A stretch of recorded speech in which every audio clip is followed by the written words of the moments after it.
Everybody, Big Herc 916, my man Mike Escobar. We're tuned into another car talk. I'm Muscle Back in the Up. house. Back in the house. Talk some more car stuff, man. You know how we do it. If you guys haven't tuned in, go back and watch the first two episodes. This is episode number 3. Yep. And, we're car guys. Mike, tell people a little bit about, if they haven't seen the first two episodes, a little bit about your car history. So basically, I going back my car game, my car history, started in San Francisco and started in the lowriding community. I grew up in the Mission District, which is predominantly Latin neighborhood.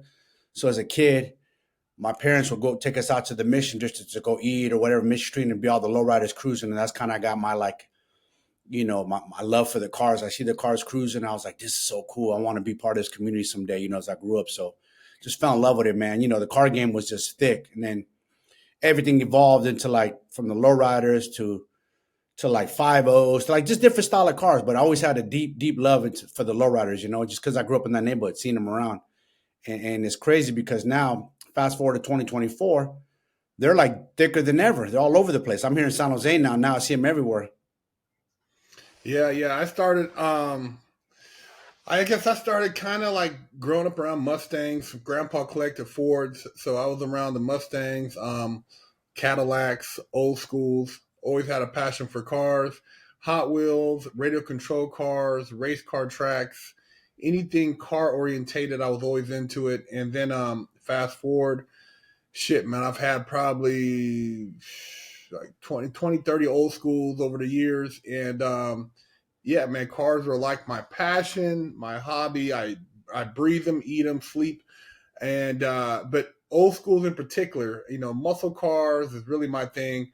Um, I don't knock other cars. I mean, I'm a fan of JDM too. I like some of the European stuff, but American Muscle is just where my heart's at. So, spent a lot of money over the years, man, on muscle cars, and on this episode, I want to get into shop stories, Oh yeah. and I know you got some good ones, man. So I'll let you kind of kick it off, man. As far as like one of the interesting stories maybe you want to share about a shop and your interaction, and you don't have to name the shop, or maybe a story you've heard about somebody who spent a lot of money at a shop and got played or got screwed over, or the shop was just fugazi. Well, I'll tell you one of my first encounters with a shop horror was actually here in San Jose. Was this guy? He was known for custom paint jobs. He did a lot of badass.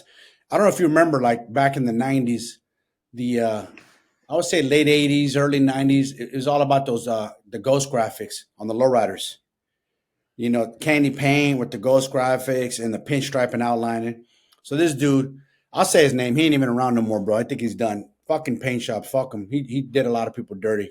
Dude was I already was into drugs and all kinds of shit. But anyways, Alex Signs and Wonders. So I heard about him. And I knew some people from Low Creation Car Club. That's an OG car club from Frisco. I think they're around to this day. Lowrider Club. I knew some of the guys, and they're like, "Yeah, we went to this shop in San Jose. Look up the homie Alex. Reached out to him. Tapped in with him. Got an appointment. Talked with him. Say, hey, you can do my car. All right, cool. Put my car in the shop, and gave him the ideas of what I wanted. And the fucking car sat for like, I would say a good year. I had hydraulics on it at the time, 2 pumps, 6 batteries, 10 switches from back, side to side, corner to corner, dumps up and down. And man, he had like some kids. I don't know what his responsibility was, but he always had like young kids hanging around, like young fucking dudes hanging around. And I think he kept my car at his house or something. And lo and behold, these fucking idiots drained my batteries, playing with my hydraulics, bro. They killed my batteries. So I had to get not only had to get new batteries for the car, because he killed my hydraulic batteries. And those weren't cheap back then for me. Those are like 50, 60 a piece. I needed 6 batteries. The car sat for almost a year doing nothing. I literally had to like threaten the dude, like, hey, bro, why don't you just pay my money back that I gave you? Pay for the batteries that you killed. Let's reimburse me for that, and let's call it a day. Because if not, me and you're gonna have to have a fucking a man to man dance, bro. Because I've been real patient with you. I've been cool. I don't care if you're older, but I'm willing to risk it. I was a hothead. I was like 20 years old, 21, somewhere around there. So I I was ready to just fucking light this dude up. And he eventually got to my car, eventually did it. And I was like, it took all that, huh, for me to threaten you? You're lucky I really didn't get stupid and bring my goons down here and tear your whole shop up. But I always just wanted my car done, man. So that's one of my shop horrors, bro. And I knew, like, from that point on, like, these guys are all fugazi, man. A lot of these guys are fucking clowns, these painters. I hear stories that they fucking do drugs or gambling degenerates and they take your money, never work on your car. And here we are 20, 30 years later, damn near, and these fuckers are still the same. Not just painters, but regular, all kinds of shops, from the lowriding community to the muscle community. They're all rob Peter to pay Paul, So the guy who originally built my 69 Camaro, I'll give him a shout out because he did good by me. Jason, Gearhead Garage, he did a solid job, bro. He built it on time. They looked over a couple of things, but nothing big, nothing minor shit. Made it to SEMA. But then the second shop that I took it to, it's kind of just been dormant for a while, stagnant. They did some work, little bit at a time here and there. But finally it's coming to an end, man. Finally, new owner of the shop. We made an agreement. I kind of pretty much paid the car in full to get done. So here we are, close to the door now. But that's one of my. I haven't had too many shop horrors because I haven't had a lot of cars in the shop like that. I've had mostly bolt-on stuff. I had a 5.0, so I just had the typical wheels, system, little shit like that. I haven't had too many cars painted. I had a J30 Infinity, all custom, but the shop that I do at South City Rich, I remember, I don't remember the name, but they did a fantastic job, man. Knocked it out real pros, they didn't mess around. So that's really my only shop horrors that I've had. But there's other people that I've heard have to go 3-4 shops to get a car done. Yeah, well, I'll start off with my first one. There was a shop I was dealing with this guy. I don't know if he's still around, but I took one of my first old schools there, and I want to say it was a 70 Chevelle, sitting on some 22 IROCs. And I took it to him and read, it was clean. I forgot what was going on with it, but I took it to him. I forgot how I met this guy, and he fixed it. And then I'm like, okay, cool. And then I had, what did I have after that? I had, I had a 70 Camaro. I think I had him look at that, do a few things. And then I had a 66 Mustang, and he hooked that up. And so he clutch, AC, a couple other little things, power windows, all that stuff. And the car, I bought the car off eBay, took it to him, the clutch was all messed up, wouldn't really shift right. He fixed all that, got the AC working, all the power. It drove like a new car. And so I'm like, okay, this guy's on point. So I took him. I had a 65, a 66 fastback Mustang. And then I had a Ferrari Daytona replica. I took him that. So I brought this guy a lot of money to the point where he left the shop he was working at and he started his own shop. So then when he started his own shop, I brought him another high-end customer. And I also had an 82 Porsche 928 with him. I had a 79 Porsche 928. I had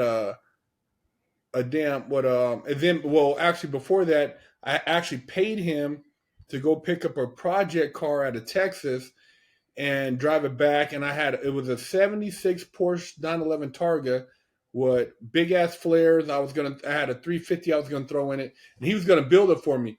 But something happened. It got delayed, so I ended up selling that project, and I kept that motor. But the 82 Porsche had an LT1, and while that car was there, I had a 79 Porsche over there too, a 928. He was working on both of them, and he convinced me on the 928 to pull the LT1 out and use the 350 and build it. Now, had I known what I know now, I could have just went and got a motor from Summit and had like an LSA or an LT1 supercharged. I could have, I would have been better off. So he convinced me, and I gave this guy I gave him about probably like 11, 12, like $9,000 cash, and then another like maybe 6, 7 grand. And he was supposed to build a motor, finish the car. I was supposed to have like the quickest 911. It's supposed to be hot. he's going to build a tranny, all this stuff. Well, the car set for like months, and then I go by there, and he be bullshitting, and then he keep blaming on the engine builder, I'm gonna go beat him up, I'm gonna do this, do that. Then the guy had a wedding, and so what I think he did is took my money, that 16, 17 grand, put it on his wedding, and paid for his wedding. And then I come to find out from the owner of the shop that he was leasing the space that he hadn't paid his rent in like 3 or 4 months, so they were going to foreclose on him. So I had to turn around and get a tow truck and literally like tow like 3 cars out of there. Dude was a piece of shit, man. He turned out to be a piece of shit. I made him a lot of money. I made him over 6 figures. Piece of shit dude. He started off good and just turned out to be a fuck boy. You know what I mean? And a lot of these shop dudes, I don't know if they, like you say, get hooked on drugs or, Peter paid Paul or what the case may be, man. But, people treat them good. I've always treated my mechanics good. Cash. You need something. I'm always, I always try to stay ahead of my bill. But yeah, that guy, man, he really screwed me over, man. And I had to pray and meditate, man, because I really want to hurt that dude, man. I bet. That dude had me really, really hot, man. There's times I was trying to figure out how could I do something to this dude and get away with it. That's how mad I was, because this guy, he played me, man. And I thought he was a friend, and he ended up being a piece of shit. But Yeah. these shops, man, when you're building cars, and even like, there's some high end shops out there. Still, they're pieces of, some guys just have no integrity in the game. Yeah, these people, man, it's a dirty business. It trips me out because I come from also. I've worked in the trades like roofing, plumbing. I've done some contracting work. I've done some stuff in the past. And one thing I know that I learned when I got out of federal prison, I did roofing for a while. My boy had a company, hired me, because you need a job, you need a paycheck. So I wanted to get out of that halfway house. So I got a job as a roofer, and I started learning the business ins and outs. And one thing I remember, my boy would quote the job. They would put a deposit. The material would arrive the next day or whenever the job. We start tearing the roof apart. The following day, the materials arrive, so we could put back the roof together. And the customer would always pay when the job was done. And I think things need to change in this auto industry, the way things are done, because these dudes are crooks, man. A lot of times I've heard worse stories. There's somebody like somewhere here in the Bay or somewhere where dude was just taking cars and people's money and just pocketing and cashing and not paying nothing. And eventually got like closed the shop down and everybody had to come pull their cars. Like these guys are just pieces of shit. And some of them don't get no cases. They don't even get charged. They should get like, what I'm saying? Like some kind of federal or state case or something, because that's dirty, bro. Well, I think some of these guys just need an old fashioned ass whooping. You know what I mean? Because that right there will wake them up, and maybe somebody busting them upside the head and have a black eye and nose swelling. It'll teach these guys a lesson, man. Because when you say you're gonna do something, like me, I'm not gonna say I'm gonna do something and not do it. You know what I mean? My word is everything. But I remember there was another shop where there was a guy. Oh, okay, yeah, there was another shop. I took my car to him, and they're like, this is how a lot of guys get you. This is what you guys got to watch out for. Watch out for these shops that have like a sick ass car in there. Yeah. And you're thinking, oh man, you're like, oh, you guys built that? Turbos, sick ass car, sick paint, interior. That's how they get you, because they know, they're like, if they have that car there, and that car is probably a customer's car, they never gave it back to the customer, but they use it like as bait to get people in. Yep. And you see that and you're like, oh man, you did this. Yeah, man, we build badass shit, blah, blah, blah, blah, blah. And so you're thinking, okay, this guy, and then they'll maybe have another car in the back that's hella sick. So you'll see 2 sick cars and maybe some other stuff. And you're like, oh, okay, this shop is legit. The best thing I can tell a person, get a hold of some of the customers, say, hey man, can I talk to a couple of your customers, and find out from them. Yes, that's a smart idea. Honestly, that's very good. That is very good advice. Get a hold of them and find out what's going on, because I think I don't want to clown too much, but my car might have been used as a bait car for the shop that it's at. And I brought in a lot of people, and eventually the cars got done, but it's been a nightmare. It wasn't smooth selling, There was a lot of transition. The people that used to work at the shop all kind of quit on the owner. It's kind of bad, It kind of sucks. And see, that tells you something. When people quit like that, or they can't keep employees, a good shop, the only employees that leave are people that get like basically pulled away because they're getting paid double somewhere else. Yeah. You know what I mean? Because most shops, if it's a good shop, people, it's like family atmosphere. People love working there. Yeah. And, the automotive world, is small. Like you said, you're in the Bay. You could probably, if you contact a couple people, you could probably within a circle of 5 to 10 people, you could find out every top shop in the Bay because Yeah. they talk. Everybody talks. Yes. So, that's why I said it's good to talk to people because I remember going to a shop, high end shop, and I was doing some other business there, and they had Lambos, Ferraris, poor sick ass. And what this guy would do, he would have some of them sick ass cars on a lift, like a Diablo or some other car, and he'd take your car apart. But he's not a mechanic. He have guys come in and do the work, charge you, marginalize the labor from the guy who took the motor, take the motor to another shop, have them machine it. He don't know because he said he took his motor to a machine shop. The machine shop can machine anything, but they don't put motors together. The shop I took my motor to, they do Chevys and Fords. He didn't even know how to put the motor together, so he took apart a Lamborghini motor. He's asking the guy, "Hey man, you know somebody who can put this motor back together?" Dude, You you know can't. what I mean? Yeah. Crazy, bro. But then he's at the car shows and he's in a Huracan and he's flossing and he's got all these people and like you said, his shop car, it looks like it's immaculate. Yeah. Exhaust, wheels, wrap. It makes it look like, oh yeah, I got a shop. Gives you his card, come see Yeah. me. And dude, and most people who drive like, especially the high end cars, Lambo, Ferrari, they have like 4 or 5 cars, 6 cars. If you got an old school, you probably got 2 or 3. So you're not tripping. So they get you because you don't realize 1 week turns into 2 weeks, 2 weeks into a month into 2 months, and then so you're like, hold on, man. And then you find out like part of your car is in the shop across town. Yeah. It's dirty, man. The game is so dirty. I had a boy, man. He was in the same shop I was. Pulled out his 66, moving it AZ Chevelle twin turbo, tubbed, badass car, ruby or brown. He spent bread on it. That thing's showpiece. He's talking shit like I'm gonna put it in the shop in Arizona. They're gonna say they have it within 6 months, done within 6 months. I think he's going on like fucking 3 years. That car's still not done. It's still in Arizona. Like, what happened, man? I'm gonna call him and check up, but I think his car's still not done. He spent Damn. a job to do like 30 G's to get started to get it done. I think he's 50 into it, and the dude still ain't done. On top of all the other bread that he dropped already previously into the car. So I feel bad for him, bro. He's sinking into a fucking deep hole. Like, man, it's a beautiful car too, man. It just ain't getting done right. It's Well, getting see, dog. that's the thing. People know that when you got that much invested in your car and you love your car, it's different than like, to me, like a guy who went and bought like a spec Ferrari or a spec NSX or something. Okay, you get the car, whatever. But when you start putting the car together and you're buying like rack and pinion or suspension, Yeah. wheels, you kind of have a connection. That's like your baby. You're like, Yes. You're you're, seeing it come together.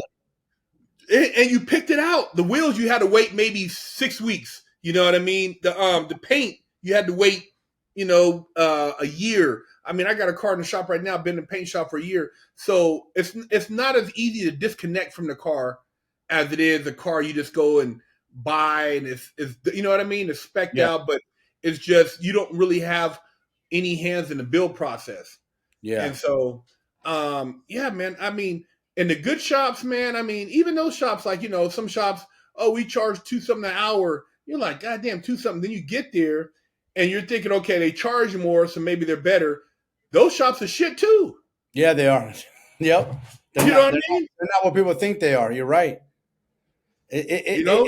It's just amazing me how many crummy ass, scummy ass people are in this game building the cars. How much shitty ass shops, and there should be like, maybe me and you should do that. Maybe we should get an app where people can go online and find out. Let's check this app and get the list of shops not to go to. Like, let's do our homework, type of shit to warn people because it is dirty. They bait you. And now that I look at it, like that's so smooth. I never thought about that. Like, how many guys go to shows or meetups with a nice car, a shop car, whatever their so-called car, and they bait you with it, like, oh, you built this, and they know all the specs, and you're like, oh shit, I got a car, I'm interested. They give you their car. Next, you're going there, and they're smooth talking, and everything sounds good, and they're selling you a fucking pipe dream, because it is a pipe dream. It's a lot of bullshit. It is, and you gotta when they start saying like I'm like now I'm very like I went to a car show Saturday and the guy had a car there and it's parked and he's like, yeah, blah blah blah. And now I'm kind of like, hold on, man, let me, when you start talking to people, they say they do stuff, they might look the part, maybe a Rolex on, some nice Kenneth Cole, they look like their money, their car, but then those guys, I tell you, man, the biggest con men I've seen, they look like they're money and they're really full of shit. So you got to really look at the people, not the material thing, like what their persona is, but then you got to like kind of watch them and like I said earlier, ask some of their customers how their interaction been with this particular builder because um, I've met some guys. Like my wife met a guy at a lowrider show. It wasn't a lowrider; it was a regular car show, but there were some lowriders there. And we asked him like, "Who did your interior? Who did your paint?" He's like, "Oh man, I did my paint.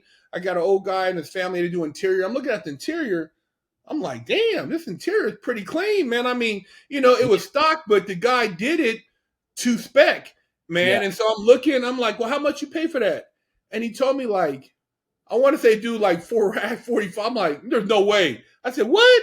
And he's like, yeah, like 4 racks. I'm like, dude, and I've seen like that interior at another shop for like 30 grand. You know what I mean? Like some shops you're charging you crazy. I can understand if you got a billet machine, little shit, yeah, or whatever. But, yeah, man, the game is, because we're passionate and you get excited, you got to yeah. learn to control your emotion when Yes, you you're do. building these cars. And these shops, a lot of times they're backed up, and a lot of these shops are like maybe they're at the top. They're maybe 2-3 man operations. Yeah. Very few shops. Have you been to a lot of shops that have like 10 guys? No, no. The problem is they would have like fucking 30 cars and like 3 or 4 dudes. Like, how the fuck you got so many cars, man? How are you gonna get to all of them? How are you gonna get this shit fixed? How are you gonna get Yeah, these? And what's crazy is my boy just recently. So he's like, man, help me find like a dashboard, help me find console and some stuff for my '68 Camaro. I'll buy it. So I reached out to my other partner about, hey, what shop do you know that pre-sells stuff already? And he goes, look up Fessler. Fessler's, I think, where you're at, Arizona. Fessler sells okay, everything. yeah. I've heard of Fessler. Fessler's got gauges, dash, console, seats, door panels, everything all prefab, ready to go. My boy's like, I'm gonna get everything from them, but I'm gonna use my card and I'm gonna buy it and I'm gonna order it. I'm not gonna have the shop order, and I'm not gonna pay on like smart man. You order everything. You tell the dude that, like, I'm ordering it, and when it gets here, I'll bring it over. Because again, Yeah, these shops, you give them money, you think like, I want this, and that. You give them a list of shit. They go on the computer, they pretend they ordered. You get your card. These motherfuckers don't even order your shit. They order somebody else's parts because they're robbing Peter to pay Paul. They're hoping another person comes behind them and they're going to do it to them so they can pay for your shit. It's a dirty fucking game. They think yeah. You people they've been getting away with it for too fucking long, and they need to get exposed, and they need to get their head knocked off for that, man, because that's dirty, taking people's money. you're almost right. So you gotta like if you're gonna get certain things, and I've seen where I'm always on Instagram. I've seen there's a couple places where you can get like door panels, like you said, center consoles, for certain Chevelles, Camaros, and if you have the material, almost like TMI, they'll Yeah, give you all the stuff, and then yeah, you just have somebody install it. You know what I yeah, mean? And that's like a shortcut. Another thing is like you said is if you want to go like say Holly Sniper EFI, order all the shit you need and bring it to the shop so order, that yeah. way you know that they got the shit. Because like you said, I was dealing with a shop and he's like, oh, I got to get your drive shaft, bro. It's been like 3 months. I ain't got no fucking drive shaft. You know what I mean? Because they How long keep, does that take? Yeah, dude, the drive shaft is one day. You measure, you cut it, you put it on there. But these guys, they use that as excuses. And if you can't just pop up, because I used to do pop ups, and they're like, "Hey man, why do you call me? Tell me you're coming by the shop. You know, I'd have been ready." Dude, that's the point. I don't want you to be ready. I want to see what the hell you're doing when I'm not around. Lost you there for a minute. Yeah, it went in and out. Yo, would you say you used to do pop ups in these shops? Oh, you used to pop up on them? Oh, I love doing that. Yeah, What yeah. happened? You know, you pop up and the dude look like he's about to shit himself because your car's on a lift and he ain't done shit to it, and it's got the same dust mark that you put like this, like when last time you were there. That's smart. I never thought about that. Same dust mark. Yeah, yeah, the same dust mark. I'm like now after I finish this my Chevelle, um, I'm gonna enjoy my shit, but I'm really gonna be particular about who does my next build because I want to build my wife a car, and I have a car that we've been talking about for years. But I'm gonna make sure you know. I knew a guy.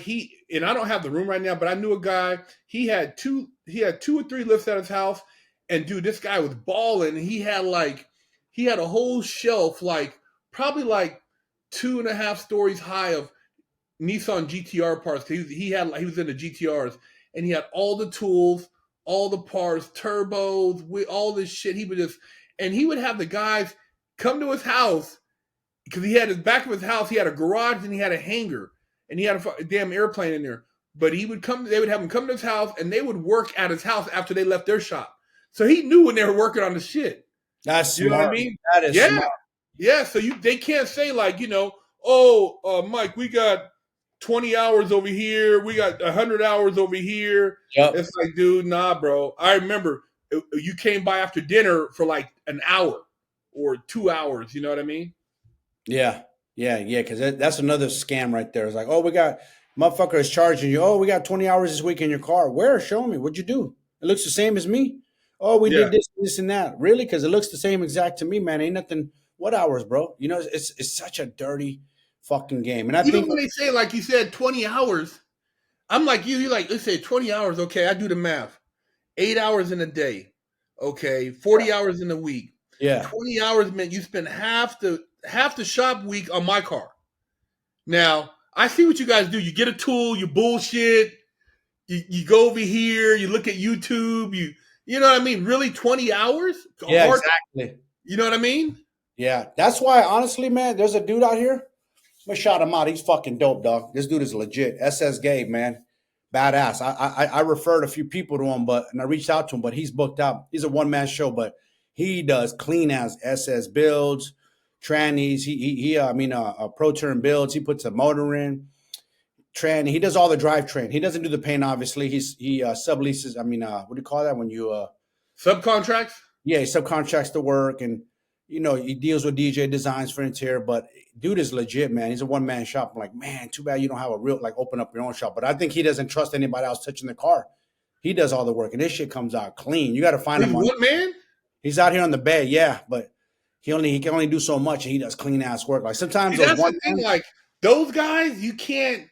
I mean, I've met some guys like that, but like, dude, like you said, it's like a year and a half waiting list.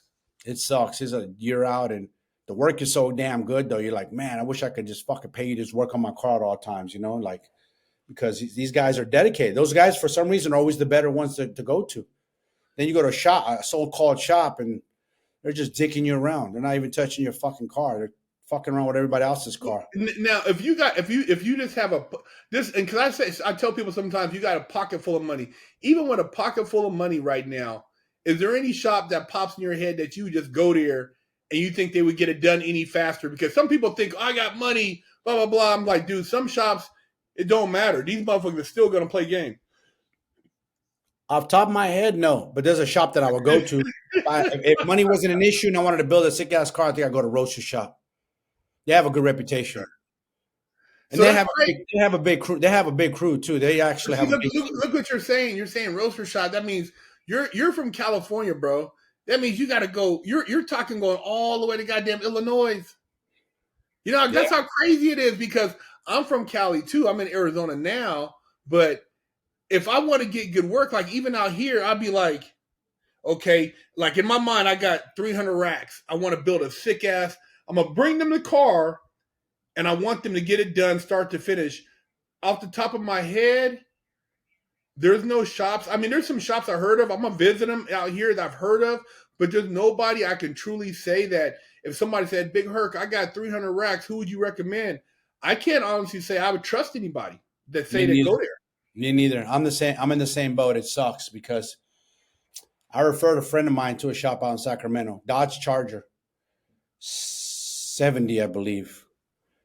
He won everything, Hellcat mode, everything, baller. He got the money, everything. The fucking shop never touched his car. Took the car out there, everything, quoted him, gave them money to do this, and this, and that. Motherfuckers never did nothing. I didn't get involved in it, and I should have. I should have told Shaw, like, bro, what are you fucking doing? This guy's like, this is the kind of client you want. Like, what are you doing? Why aren't you getting on the fucking car? What's the problem? What's going on? He eventually had to pull the car from that shop. He had it at a shop in Utah, but they wanted like stupid fucking money, like close to 300 to do the whole car or some shit. 350. They went crazy on the quote. He said, "Nah, I'm good." Pulled it from that shop, brought it back to Cali, put it in this other shop up near Sacramento, and gave him some money. They did like a little bit of work, nothing. He ended up pulling it, like fucking dropped the ball. Like, I gave you guys a fucking golden customer, and you dropped the ball, bro. Like, what the fuck? And see, what these people don't realize is that those customers talk to their friends, and they got friends that got the same kind of money that would want the same build if it was done right. And Yeah, that's why these companies like, I see like Revology, they do a lot of the Mustangs really yes, clean. Like you said, Roadster Shop, yep. um, uh, Classic recreations. Classic Recreations, Kindig, Goolsby Customs. Yeah, There's a lot of shops. I feel like from going to SEMA, like down in like Alabama, down in the South, like North Carolina, you know oh what yeah, I mean?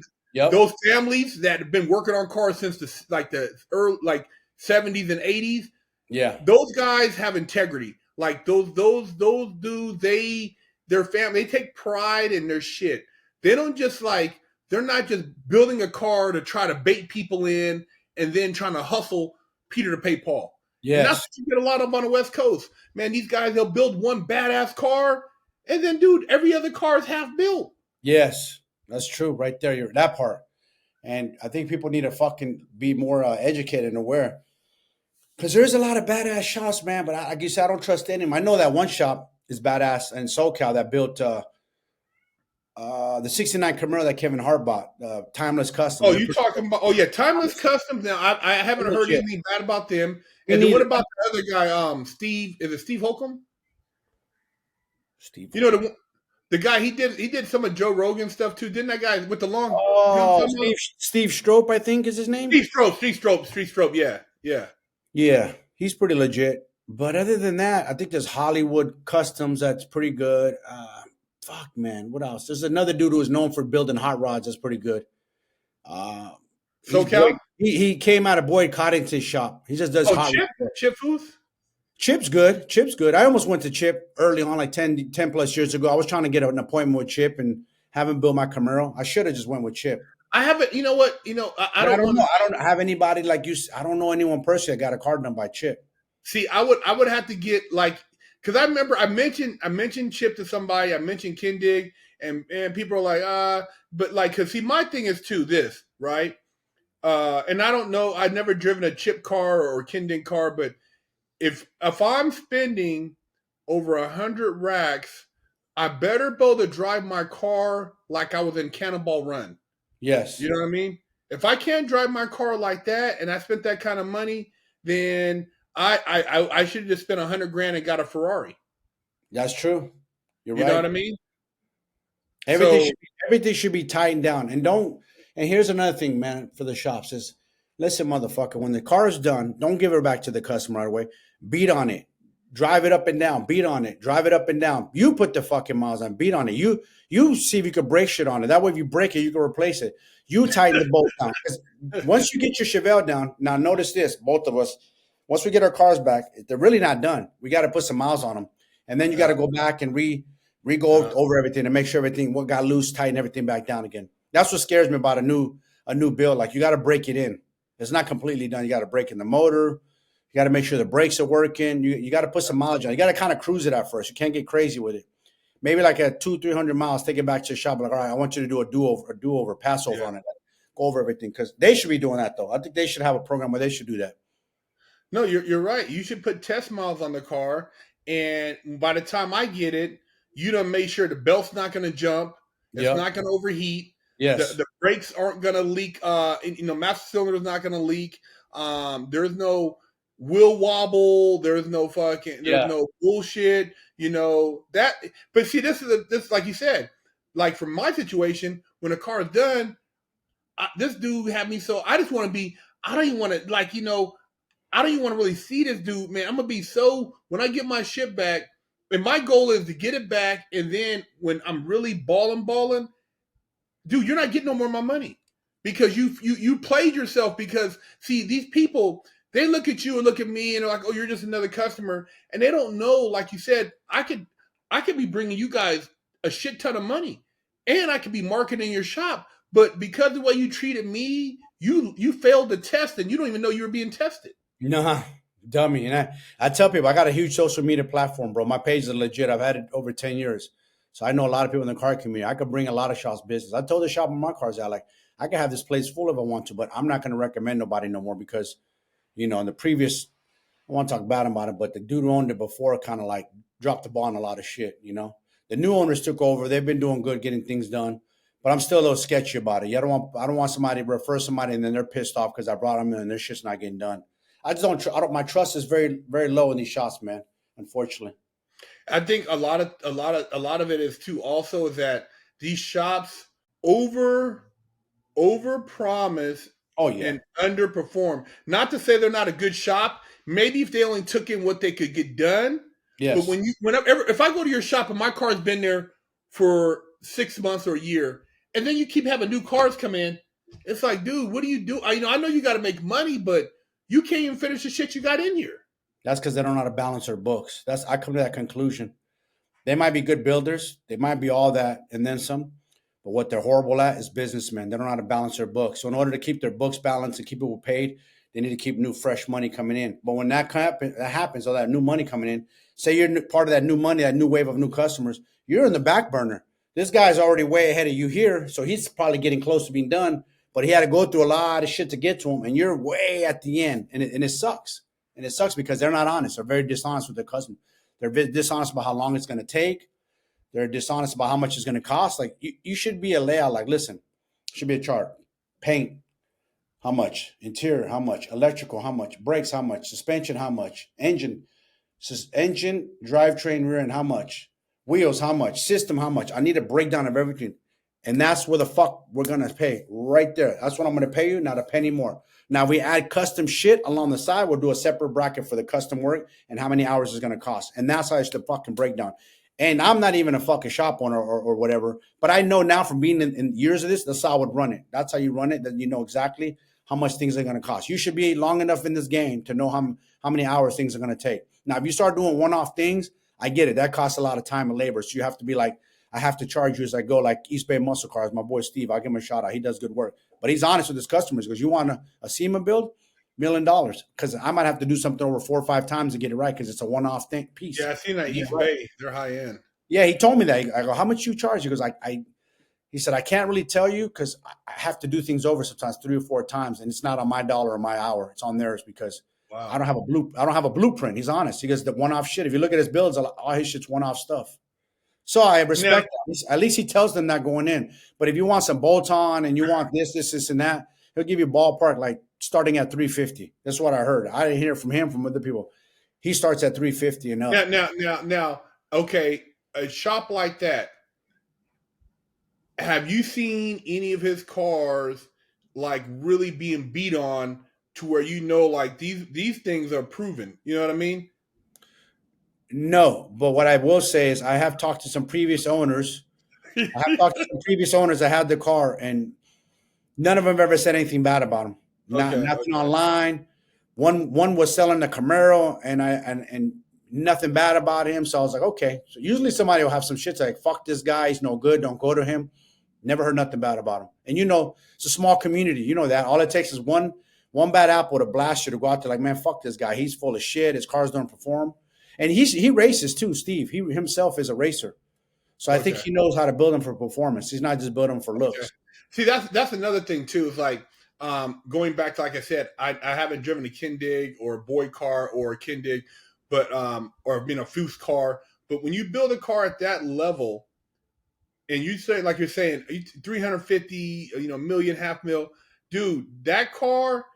And I look at some of these shops, I'm like, dude, you have all these cars, and you show them coming out, everybody's happy, clapping, whatever. But dude, the owners, are they driving these cars or just parking them? I want to know that you've taken that car, and you don't have to do autocross, but maybe you took it on a track, you took it across country, you took it on a rally. This car, has, because that gives your brand value. Like Yes. if me and you had a shop and we had a car like Big Red that's done Pikes Peak or Half Mile or whatever, and people like, Silver dude, State against Ferraris, the Ferrari killer. yeah, yeah. I He's mean, killing them dude, all. your brand now has a sense of being uh, credible because your cars actually perform. Like Yep. I look for cars like whenever I see on Instagram, oh, this car right here, and I look at, I'm like, damn, this guy built a sick ass car. Why isn't there any videos of it? You know what I mean? Where's the videos at? Your car's not doing. I'm not saying to go do a takeover, but I mean, dude, you haven't taken your car to Mexico to do, top end, or you haven't taken your car to the track at least once. I mean, it doesn't make sense. It's just like a guy. Oh, I bought a new Ferrari. It's got 700 horsepower. What's the fastest? Oh, I only took it up to 100 because it's like, why'd you even buy it? It's just like, you know what I mean? It's like, dude, you bought it and you barely got, 1,000 miles on the car. And I'm not saying you got to, but goddamn, what's the point? You know what I mean? Yeah, I feel you. Like I respect Hennessy. I know a lot of people talk shit Oh about yeah, that yeah, motherfucker's cars, yeah, bro. He builds them and he yeah, fucking pushes those bitches. He takes it yeah, out to Texas and films it like he's proven. Like that yeah, little supercar he built. He broke a fucking record. He beat the yeah, Bugatti. yeah, He took yeah, it out yeah, to show everybody, look, I beat the Bugatti. I beat the $5 million yeah. car with this car.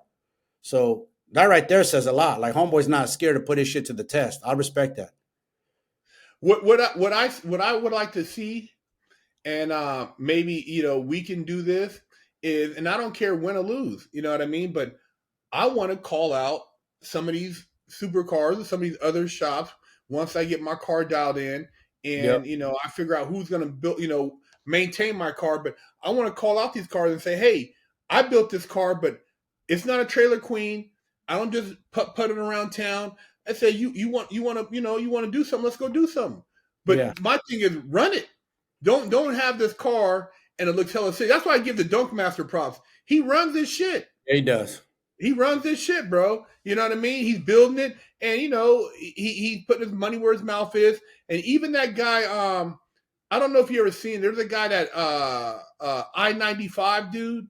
He's on Instagram or YouTube, and I'm not really into dunks, but I like the ingenuity.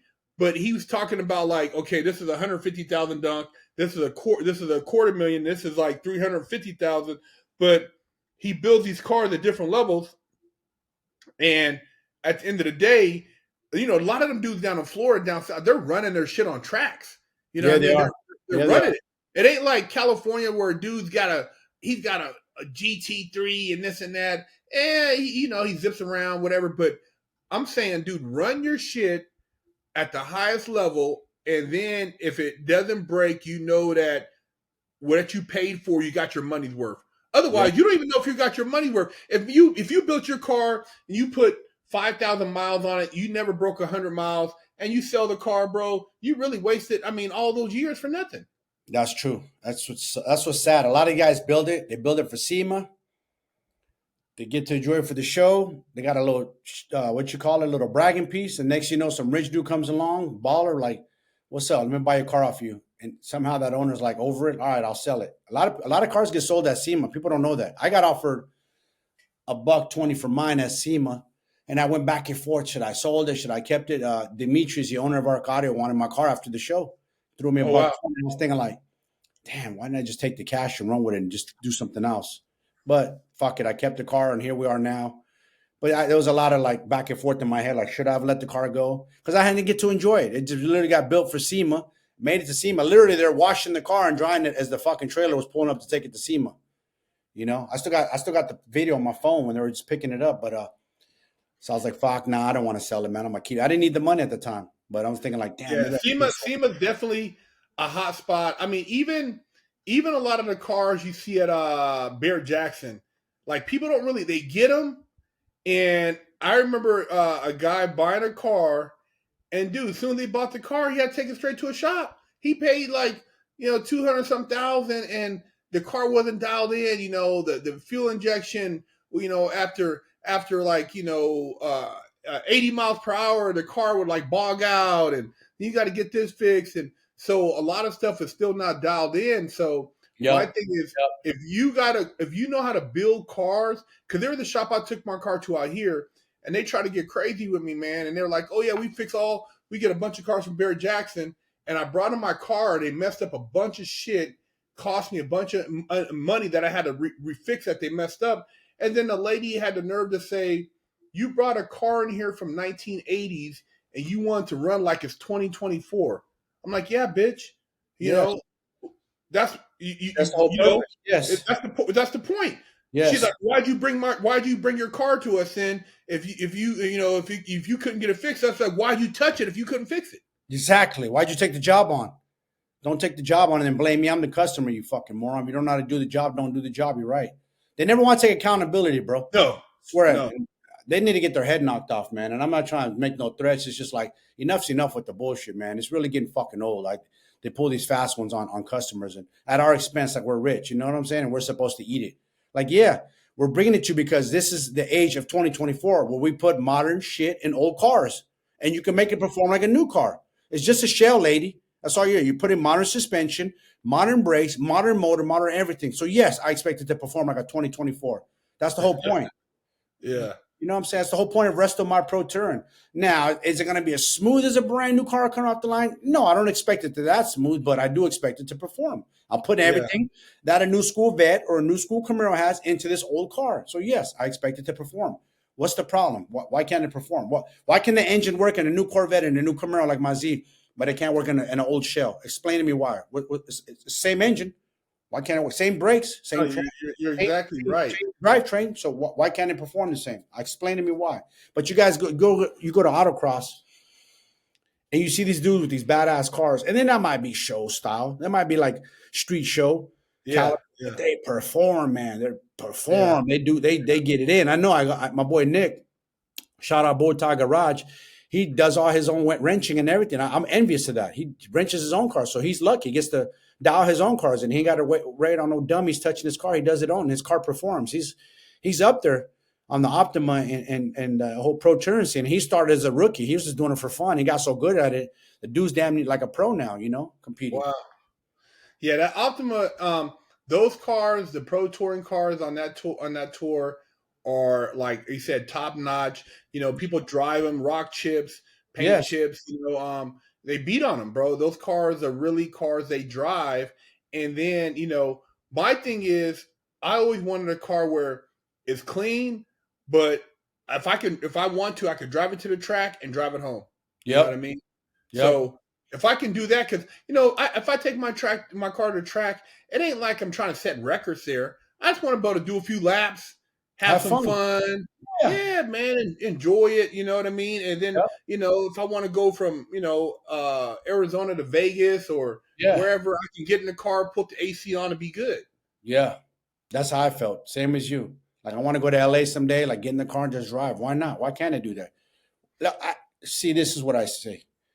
How the fuck did cars from the 50s, 60s, and 70s cross from eastern United States to western United States? People traveled back in those days with old ass cars, with old ass drum brakes, with old carburetors, and they still made it across the country. So you mean to tell me we can't do that today? Yeah, Modern yeah, everything, fuel injection, computers, and everything. Come on, man, get out of here. Miss me yeah. with that bullshit. I don't want to hear it. Yeah, I think it's a lot of drag, and I'm Yeah. like you, man. We might start a little side service where we go and we do shop investigations to find out what shops are really who they claim to be. Because, like you said, the heartache of getting a shop. I've had to have my car towed out of state and then back across state, and that shit, man. Every time you move your car, you lose parts. Somebody blames somebody. Dude, it's a Yep. headache. And so I feel for those people who have started at one shop and had to go to multiple shops and realize that, at the end of the day, they still ain't got their car done, and then it's like it gets depressing. So, Yeah. I think it's important to have somebody, or maybe provide something where, hey man, can you check this out for me? And that way people don't have to go through the shit we went through, bro. Because like I said, I've been through some situations on cars, and it's like, dude, I'm like, Yeah. And, it'd be a lot easier to buy some shit. and people don't know, like, you don't know who you're fucking with. We've both been behind the fence. We got that in us where we could flip a switch on you real quick and take one of them wrenches and bust that shit upside your head and learn the hard way, homie. Like, they ain't seen that side of me. There's times where I just want to snap, but at the same time, like, I try to keep the peace because I'm also afraid, like, I don't want them to blow my shit up on the dyno, then blame my motor or something crazy. You don't want that, because I might do something that's no coming back from. I know myself. Yeah. I have that in me. So I try to keep that beast in check. Like, don't let him out, because if I let him out, I'm going to do something and it can cost me my freedom. And at the same time, is it worth it? At one point, it means like, yeah, teach him a lesson. I'll feel good. But at the same time, it's like, I don't want to lose my freedom, because if I go there, I might go all the way. You know what I'm saying? Something stupid where I might hurt this individual pretty good. Well, too, what'd be cool is, if we have, when we have the time, is to visit some of the shops, and like we said, get some of the shop owners on the channel to talk about what customers should expect, and from a shop owner perspective, what they're dealing with. Because I don't want to just bang all the shop owners. No. There's guys out there who are really, they're trying their best. And Yes. I know it's hard to find good work these days. I mean, if you're a guy and you have a certain standard, a lot of these young people nowadays, like you said, they're on drugs. They just want to make a quick dollar. They're not trying to really put the pride into the shop. And if you got a guy doing suspension and he just puts it on there, but he's not double checking and making sure everything how it is, that's your name on the line, your reputation. So, yeah, man, we're going to try to get you guys, we're trying to get some shops on here. And if you're a shop, or you guys build cars and you would like to, get at us, man, shoot us a message, man. Yeah, for sure. And any of you guys who has any shop horror experiences, man, reach out to me or Herc, man. We'll want to post some shorts on YouTube. We'll post it on our stories, because we need to know, man. We need to find out, because, like I said, we're trying to protect these future car builders and not leave them with a sour taste in their mouth, because you have a sour taste and so do I. You know what I'm saying? And I think a lot of people are embarrassed, so they don't want to say nothing. Yeah. And it's all right. I've went through it, you guys, so don't feel bad. Mike has been through it, and together we can make it out of shop prison. Yeah, right. Like, we've both been behind the fence, and our fucking cars are behind the fence forever. Like, I'm going on 7 years. Part of it's my fault. Part of it, I lost interest and I stopped throwing money at it and didn't push it. But then part of it is he went through a fucking shop breakup where his employees were just dropping like flies, and the shop was in turmoil. The new owners took over. They seem like they're doing better. They're getting things done in there. And I made an agreement with the new owner. I basically gave him an old shell of mine, a 69 Camaro. Here you go. Pink slip signed over. Well, we'll tap in again next week, and have some more cool stories to share with you guys. And Mike, go ahead and drop your social media again for people. We'll have it in the link. Exactly. All right. Well, man, hey, I got to go grab something to eat. My man, he's got to feed the yokes. So you guys, hey, thank you for tuning in. Big Herc 916, Mike Escobar, muscle up. All right. Are you tired of smelling funky? Have you lost your ass? Go to BigHerc916.com and get to Nutsack.